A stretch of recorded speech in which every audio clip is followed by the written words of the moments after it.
Hello, my people. On a day, I agree the full house. So, hope on a day fine. Una do well. As una dey help me dey share, comment, like. God go really bless una. I appreciate una. Una do well. My people, I don't bring another one come. Oh, I don't bring another one come. I feel dey talk and say that country, we say e go better. When e go take better? When? Since 1960. See as country be, see as people wey dey the country, see as dem be, see as dem dey behave. E go better, na we dey so. This police officer, some I no know why some officer dem dey misbehave. Dem dey misbehave. Dem dey do anyhow, dem no dey do their job well. And when this people come dey talk to them anyhow, maybe they stop driver or keke napep, anybody, or maybe they waka, no, something like that. When you no respect yourself, because if you respect me, I go respect you. If you no respect me, I go still give you back. Na so e be.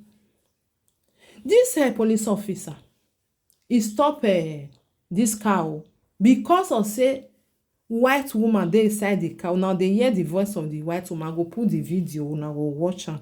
But the white woman not show, but he dey inside the car. He stop them. Documents, they give am. Driving license, they give am. They give am everything. After we don check am finish, he say you are under arrest. Many people but I no vex say the thing dey make me dey laugh, because if I dey watch some video, I go dey say, are you for real? You are under arrest for wetin? Let the man dey ask am say for wetin? I'm under arrest for wetin? Wetin I do? Even though say paper no even correct, say or something miss for inside, you no fit arrest me for there. Wetin I do when you wan arrest me? And the policeman come dey tell the woman say, you dey video me? You dey video me? Can you do this one in your country? Why we not dey do am? We dey do am. If dem dey misbehave, you go record am, go give their oga kpatakpata make for know say dem no dey do their job well. Because ogbalegbe no fit just stop you, and I go ask you. First of all, when ogbalegbe go stop you, go ask you for your car driving license, then the document of the car. You go look am. If the car no be your own, you go even they go write am put say the he go tell you say the car but no be your own. You fit tell am say no, na my friend give me, or na your wife own, or na your husband own, or na your son own. Then he go come call them for office say mona check so this number, whether na real na you dey talk abi you dey lie. And while they no dey do am like that, once dem just check say everything complete, they go come vex.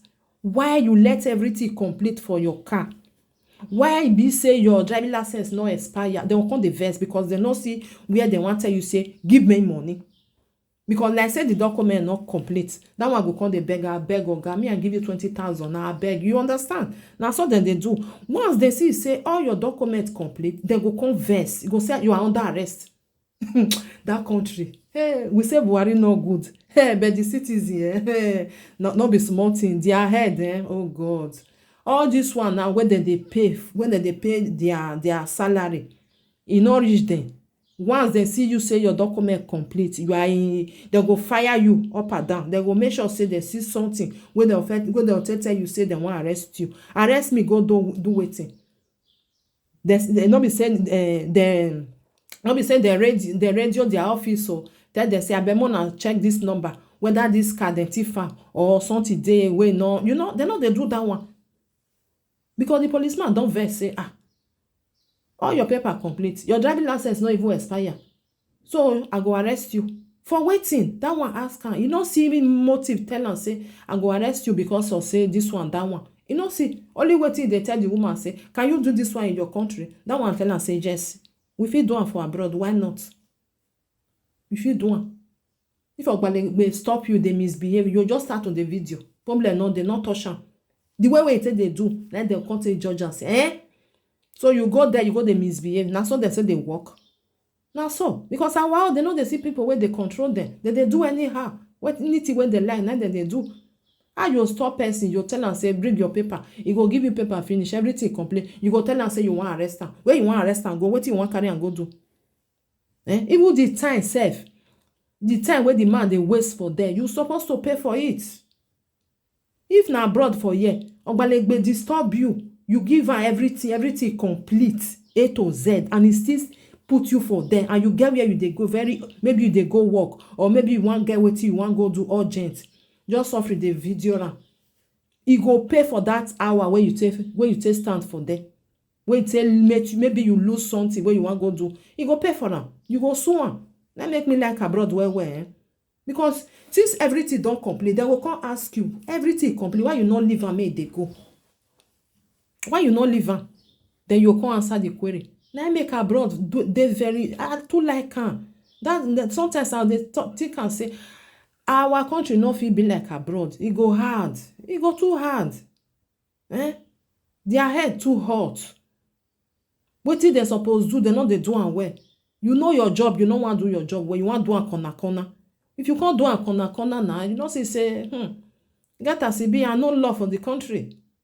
A policeman go stop person. Paper don complete, everything complete. You go still tell am say you wan arrest am. You must tell me the offense wey I do. Wetin I do wey you wan carry me go there. No be say you see something for inside my car.